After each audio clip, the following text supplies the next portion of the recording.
Hi, welcome to LondonLive. Welcome to church. I trust you had a great week, and I'm very glad that you were able to join us online. Today we have another great worship for you. As usual, our worship team is ready to lead us in worship, but the word will be by a very good friend, Japhet DeOlivera. So without further ado, let's just go straight to our worship. Praise is rising. Praise is rising. Eyes are turning to you. We turn to you.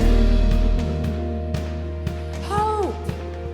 Hope is stirring. Hearts are yearning for you. We long for you. 'Cause when we see you, we find strength to face the day. In your presence, all our fears are washed away.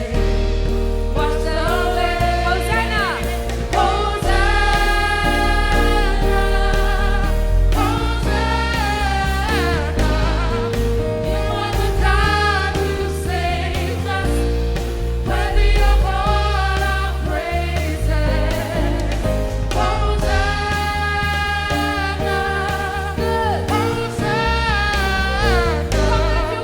Come have your way among us. We welcome you here, Lord Jesus.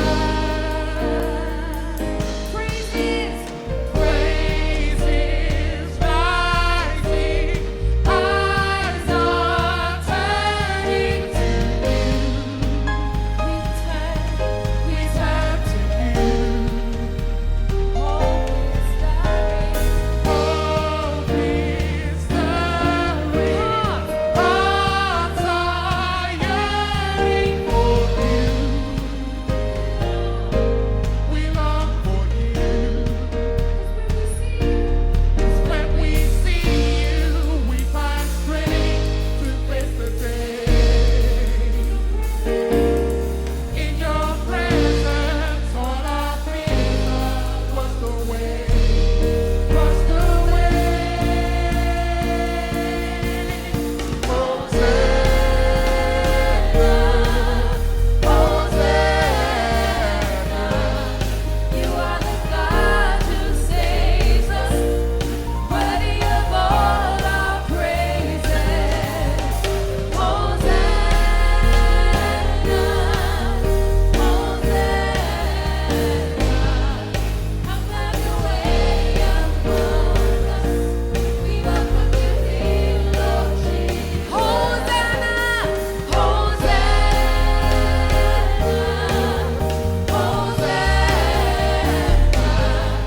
You are the God who saves us, worthy of all our praises. Hosanna, Hosanna. Come have your way among us. We welcome you here, Lord Jesus. Come have your way among us. We welcome you here, Lord Jesus. Come have your way among us. We welcome you here, Lord Jesus. If I said one life, one moment, and one voice, I would say that those three simple phrases would all shape the word reset, right? They would all inform and frame the word reset. Because if you have, lots of moments, and if you have what you believe is a really long life, and if you have what you believe is lots of opportunities to speak up and use your voice, then you don't really need to reset in the same way. But if you feel like you have just one moment, one life, and one voice, then a reset just has so much more weight and significance to it, and you kind of place yourself in pressure in some kind of way, and you think, well, that reset is significant, right?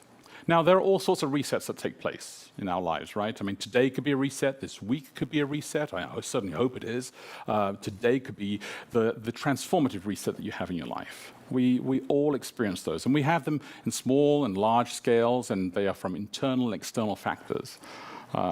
Depends what type of year it is. It could be your tax season. I remember for me, every time tax season comes along, I feel like there is just this epic reset in my life where I say to myself, due to internal and external factors, right, that I will be more organized next year for my taxes. I will make sure that I will keep every single receipt, and I will file them all in advance, and I will create, meticulously beautiful color-coded spreadsheets that will just explain everything, and I will file earlier and earlier and earlier because I just want to be ahead of everything, right? And this is what causes those internal and external pressure points in our lives that we want to be able to change that, and that reset happens inside there.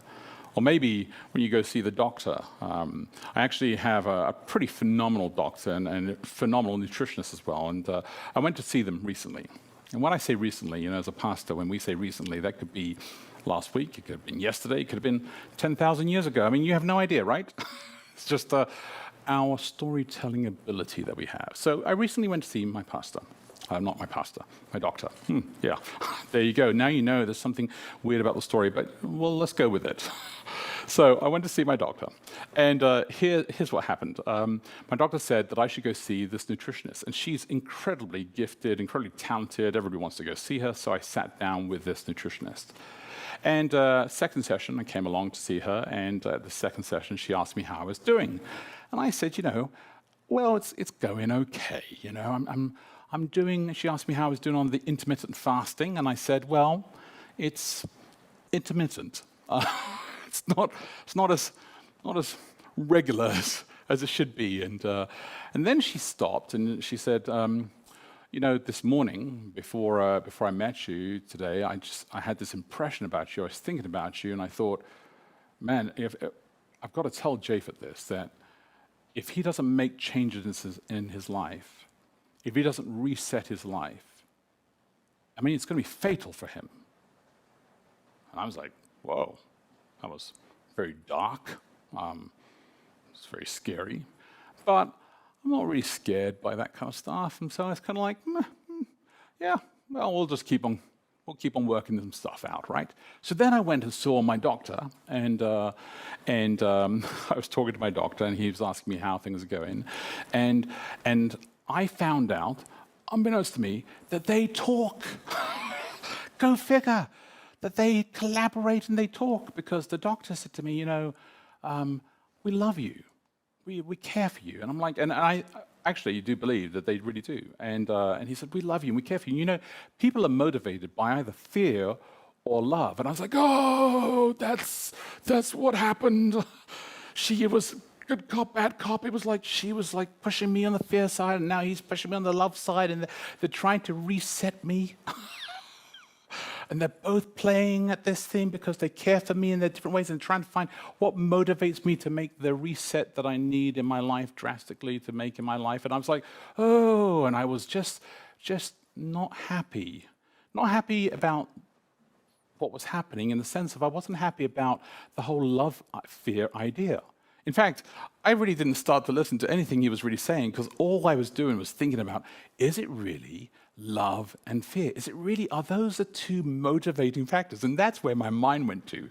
He was talking, and it sounded like Charlie Brown at that point, like, in the school teacher speaking, and I wasn't paying any attention, because I just like, could we really be motivated by love and fear? Are those the only two things? In fact, after that visit, I went and did a whole stack of research into the origins of the idea of love versus fear, and Machiavellian and Shakespeare, and I went, oh, I could speak about this for hours, right? It is interesting, and it is an entirely different world, but it is interesting to see and to consider what is it that motivates us and what drives us. For God actually wants us to be motivated to reset ourselves by love. And actually, love, God, when he drives the reset, that's actually the truly inspired and really healthy reset that takes place inside our lives. And often we miss that because we think that we are the ones who have to drive the entire reset. But what we need is really a great disruption. We need something to kind of just take us off our course a little bit to say something needs to change. That's what causes a reset. Either an internal or an external kind of force in your life, a factor, a framing that suddenly says, maybe I do need a reset in my life. And then God's like, let that be love. Let it be me. Let it be God who drives it so that you can have this reset. And may that reset be a long, steady reset. Maybe not exactly what we want, because we would like it to be more instant, right? That would be the best resets for us. And I know you're thinking, we're not always shaped that way, right? I mean, we don't change that quickly. We're very slow at making changes. That's what we are as human beings. We're not instant. We're not about instant gratification. I mean, that's maybe just a modern thing, not just an old thing, right? I mean, because Adam and Eve, surely, when they were walking around in the garden, talking to Jesus about life, it was what? I don't know, 8 o'clock in the morning? Let's just go late, shall we? 8 o'clock in the morning, they're chatting with Jesus. How many hours do you think it was before they separated and, ended up at the tree again and munching away and that whole thing took place? Do you think it was like noon? Do you think it was maybe earlier, mid-morning? Do you think, no, you're probably thinking, it must have been a long day, right? It must have been like maybe dusk, late at night. Surely they wouldn't have just been talking to Jesus like all connected and then switched just like that, right? That would never have happened in your mind or my mind at all, because nothing's as instant as that, right? Or maybe the Hebrew children, right?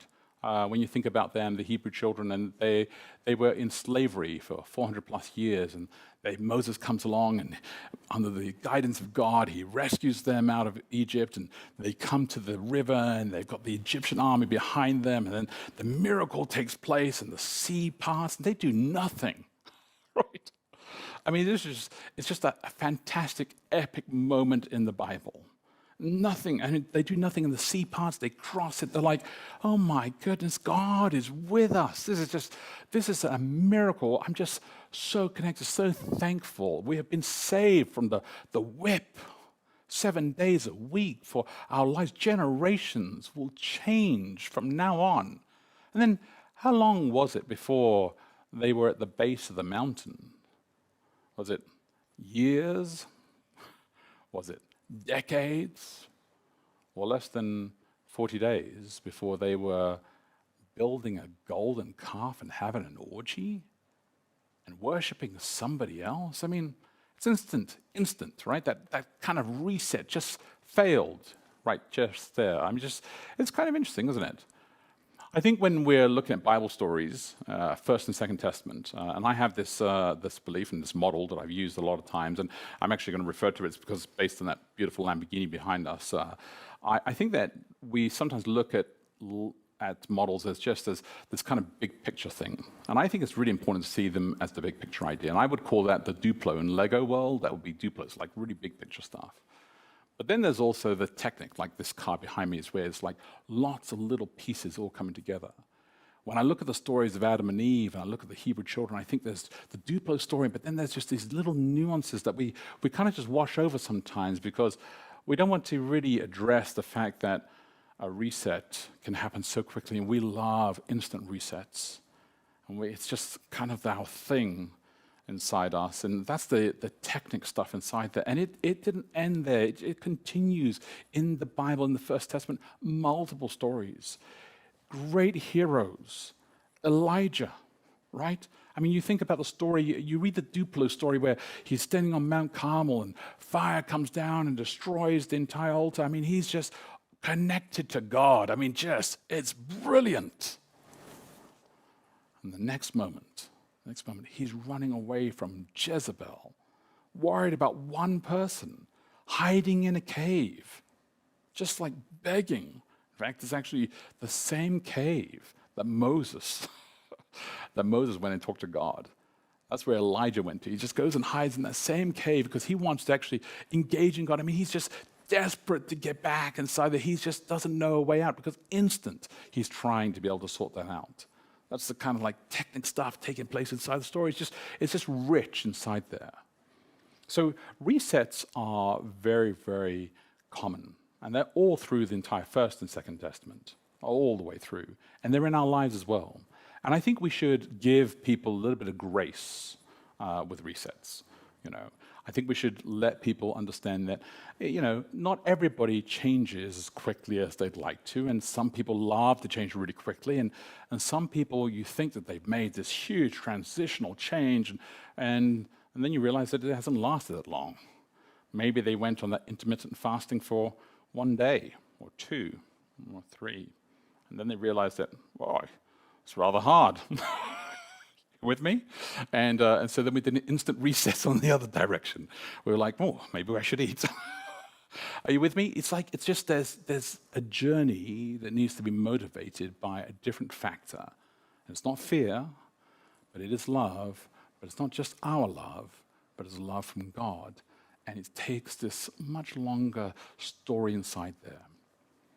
Now, if I were to summarize the entire First Testament, which I'm going to do for you in the next 4 hours. No, I mean, really quickly.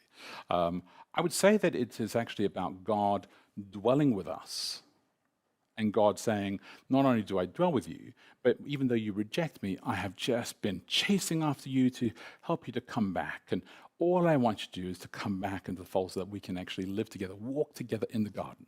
Jesus comes, Second Testament, and he's like there, and he says, I just want to show you what reconciliation looks like. I want to show you that the Father is love, and I want to show you that one day we will walk together, we will dwell together. So dwelling together is really important. In fact, there's a moment in the Bible, in the First Testament, where Jesus says to them, I want you to build me a sanctuary so I may dwell among you. Right? And they love this. They built a beautiful sanctuary, and the Shekinah glory of God came down and filled the entire temple. And so then they knew that God was with them. They felt accepted. This is a beautiful moment. But what happened was that they went through all these little cycles, this middle section, where they were like, with God, without God, with God, without God, with Him, without Him, with Him, without Him, and constantly back and forth in these cycles until eventually they were in exile. And then they're just longing for the Messiah to arrive so that they may be reconciled one more time again and just, have that Shekinah glory in the temple. And just know that they have been accepted again. I mean, this is what they long for. So they're looking for the Messiah. And the Messiah, Jesus, arrives. John the Baptist declares, behold, the Lamb of God. I mean, they're excited about it. But their picture of the Messiah and the Messiah who arrives, a little bit different, right? And there's a little bit of tension inside there, and the whole gospel accounts tell you this incredible story about it. Even after Jesus dies and the resurrection, and he spends 40 days, we arrive at the book of Acts, Luke's account, phenomenal. Luke writes the Gospel of Luke, and then he writes the book 1, and then he writes book 2, the book of Acts, the second part, basically, of this epic story. And he writes in the second book, Acts chapter 1, and he tells us that they had gathered together, and they're like, all right, we're ready. So I'm going to read to you Acts chapter 1. Let me just find that real quick. I actually put a little marker here. You thought that I just found Acts chapter 1 already that quickly? Well, I put a little red ribbon inside here. It's just an easy way for me to find it. So Acts chapter 1 said this, Acts 1 verse 6. So when they had come together, they asked him, Lord, will you at this time restore the kingdom to Israel? Oh, isn't that just beautiful? I mean, they've spent so much time with Jesus. He's talked to them about the kingdom of God is present. That when he leaves, he's going to bring them the Spirit will be with them. John the Baptist was great, but don't worry about John the Baptist. You are going to be greater than John the Baptist. You have so much work ahead of you. There is so many things in this big reset that I love you, that I'm going to drive through you. The world is going to change like you never imagined. And now they say to him, Lord, will you at this time, right now, instant gratification, restore the kingdom to Israel? Because I'd really appreciate that right now. I think that would be kind of the best point for us right now. We'd be kind of happy about that. And I understand this because I read that text and I kind of think to myself, that makes sense.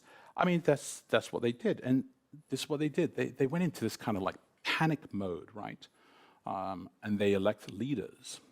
They elect 12 disciples again because, well, they had to add one more because they had 12 disciples. And they remember that there were 12 tribes and they don't know what to do while they're waiting to decide what's going to happen. They're not quite sure what's going on inside here. And so you don't blame them. Just give them some grace and some flexibility and embrace the fact that this is how they're trying to address their reset. They want to see a result.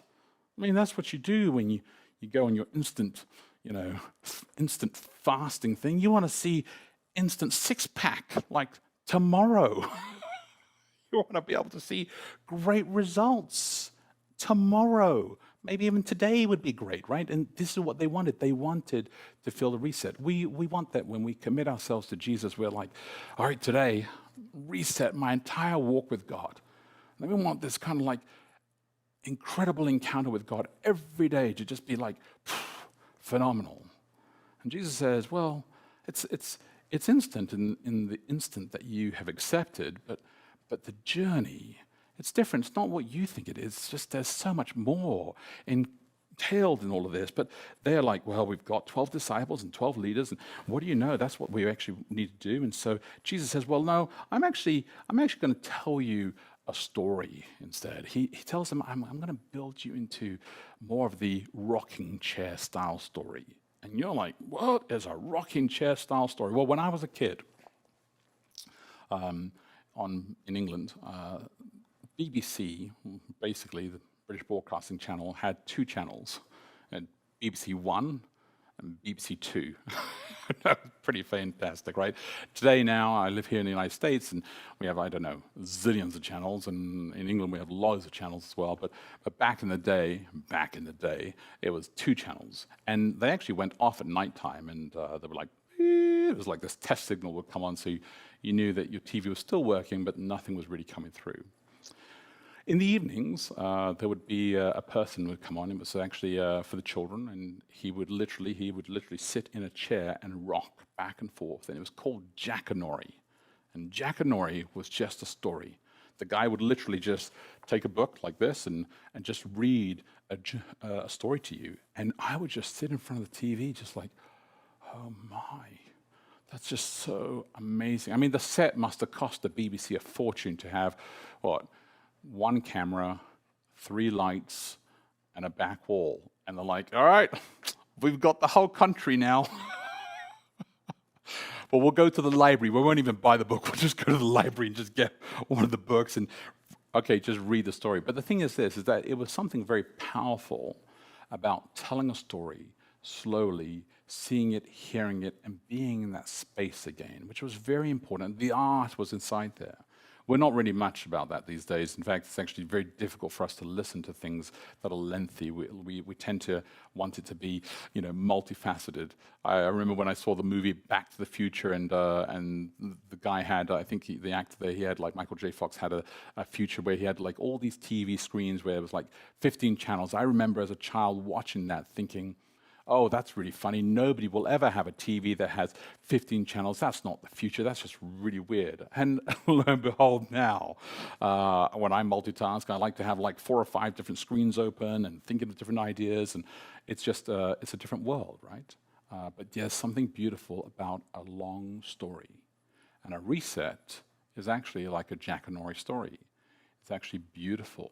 It requires imagination and creativity, and your engagement, and your time, and your breathing, and your heart, and your mind, and your soul connected to, because it's driven by God into your life. So Jesus says, look, I need you to understand something deep. And I'm going to tell this story through John. John's there as the last disciple. He really is. I mean, everybody's gone. It's like he's walking around a graveyard, and he can see Matthew, Mark, and Luke. They're buried. He can see Paul, and he's buried. I mean, he can see all the gravestones. If you imagine that there was one graveyard with all of them. And he looks around at the church, and he says, I'm going to go soon.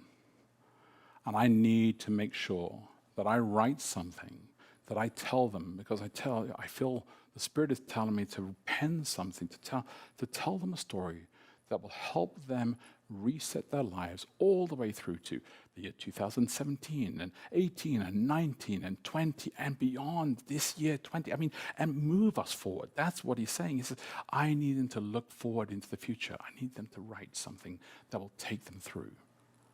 And John writes the Gospel of John, right? It's powerful. It's beautiful. He's like, well, I've seen what my brothers wrote, and I'm going to pull some pieces from there, but I'm going to pull pieces from everywhere. I see what Paul's written. Oh my, so rich, inspired by God to say so much, to reveal so much about who Jesus is. I mean, Paul's the one who changed the Shema to include, Jesus, so they understand the Trinity was deep, that God, the one is two, and I mean three, and eventually it grows. It's just this powerful, beautiful, palpable things that has taken place inside the Bible all the time. So John writes and pens, and he writes the Gospel of John, he writes the book of Revelation. And in Revelation 13, he tells us, before the creation, the Lamb was slain. He says, before all of this began, Jesus knew. And he made this plan. He made this story, this long story, and he's part of this story, this reset. The reset of the universe. Not just your life, it's because he loves us. And he's done this part of this reset. And it's going to change and affect us right to this day. And then he tells us in John chapter 16, again, I've got a little marker here, so it's really easy for me to find, which is really great, but this is pretty fantastic, and it's pretty amazing. John chapter 16, verse 31, he says this, in the world you will have tribulation, he tells them this. This is the words of Jesus, as John's penning these words, telling them about the last moments that Jesus had with his disciples before the cross. But take heart, he says, I have overcome the world. Right? And they're like, you've overcome the world? Well, hang on a second. In a few chapters down the road in Acts, they're going to be turning around saying, is it now? Are you now going to take over the kingdom? He said, I have overcome the world. I came down here, I have overcome the world. And John's saying, you and I, we didn't get it. We didn't understand what was the big story. But as he's rocking in his chair, he's saying there's something about love that God has been doing and working inside, a reset that has changed so much. Despite all the pain and struggles, there's something beautiful taking place. As in John chapter 12, verse 31, there's this little great conversation there, like a Duplo conversation, where you're just thinking, we read it and just like fly over it, nothing really significant. It's pretty powerful. It's pretty darn amazing. It says this, now is the judgment of this world. Now will the ruler of this world be cast out. Well, Jesus is saying that he is looking into the future. He's looking into the moment. He says, who's the ruler of this world? Satan. Satan's ruling the world. When he stood there, Jesus stood in the temptation moment, and Satan said, I'll give you this planet. It's because he had control over this planet. He used to go into heaven and say, I run this planet. Their allegiance is to me. I have this planet. And Jesus says, I am coming back to take this over, and I'm going to cast them out. What happens is that at the ascension, Jesus dies on the cross, he resurrects, he goes to heaven. Revelation chapter 12 and chapter 5 all kind of break this down, but it starts in Ephesians 1, verse 20, where it begins where Paul starts to say, man, there is one who has been given authority. Given authority and dominion and power over all. I mean, this is just like, you kind of get goosebumps when you start to see all the pieces come together inside here. And then in Revelation chapter 5, John is like, really just, I can kind of feel like he's got his pen, right? And he's got his pen and he's just like in the inkwell and he's just writing stuff and he's just electric. As he's describing with just joy and ecstatic joy, as he says, there's this scene in heaven, and the Father's sitting on the throne, and he's saying, who is worthy to sit on the throne with me and to take the scroll? Because in the ancient days, whoever grabbed the scroll was the one who had authority. And the Father would give the scroll to this one, and the person who grabbed the scroll would be the one who would read the scroll, the scripture, the law, and say, all right, I'm now king, I now rule. Right? Who is worthy? And they all turn around and say, who is worthy? And Jesus comes and he says, I am worthy. He grabs this and he takes the scroll, and oh my goodness, you can see the kind of electric joy that's taking place in heaven. Then there's war in heaven. Revelation chapter 12. Then Satan's cast out, because that's what it says in John chapter 12 here. That's where he pushes out the ruler and he says, it's over. I'm coming and I'm taking, this story is beginning. That's when Satan is mad, not at a church. He's mad at people who are scattered, this remnant. They're all over the place. These people who are just faithful to God, who are asking God to reset their lives every day. You say, I need to be connected to you.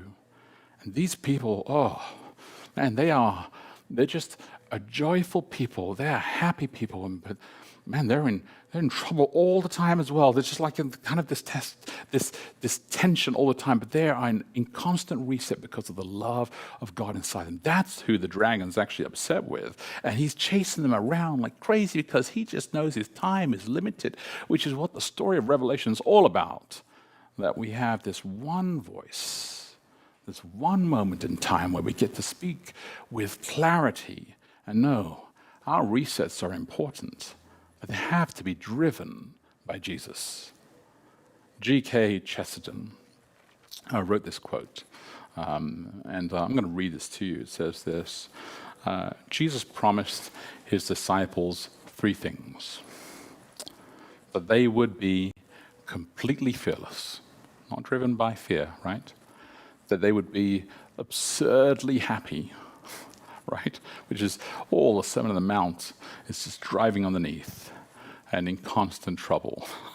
You love that? Completely fearless, absurdly happy, and in constant trouble. Well, that reset life is not an easy reset life. That's a reset journey. And that actually is a long journey. It's a life journey.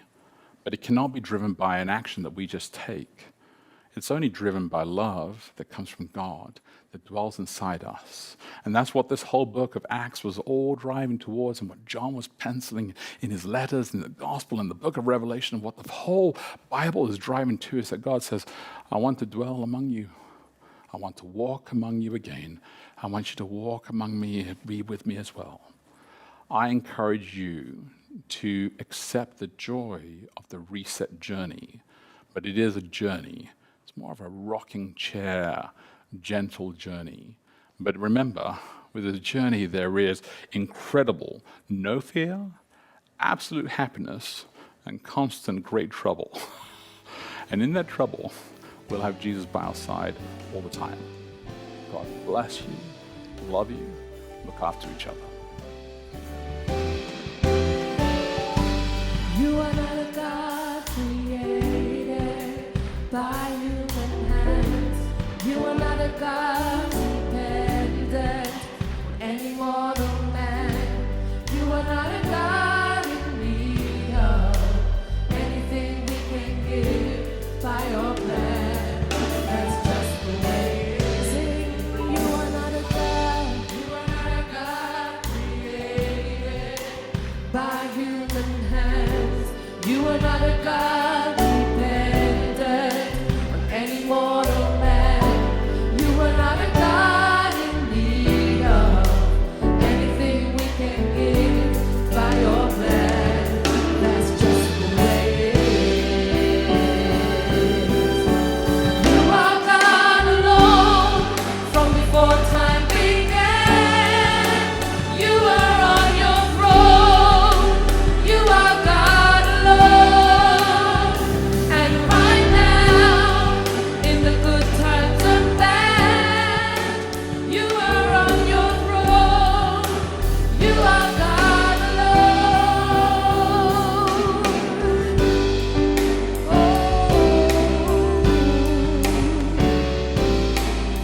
I love this next verse. You're the only God. Here we go. You're the only God whose power none can contend. You're the only God whose name and praise will never end. You're the only God who's worthy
Thank you, worship team, and thank you, Japhet. Always looking forward to hearing from you. I would love to use this time and opportunity to encourage you to be faithful in returning your tithe, offering, and also to contribute to our hardship fund. The details are on the screen, so please use all the details that are here, and just go online and help support your local church. Also, after the service, we are waiting for you to join us on Zoom. So the details are 255-255-2001. If you would like to join us, please DM for password. So 255-255-2001. Also, if you would like to join us for chat and pray on Tuesdays at 7:30 on Zoom, also the same details, as well as a Bible study every Wednesday from 7:30. We would more than love to see you there. In the meantime, I hope you have a great week, and God bless.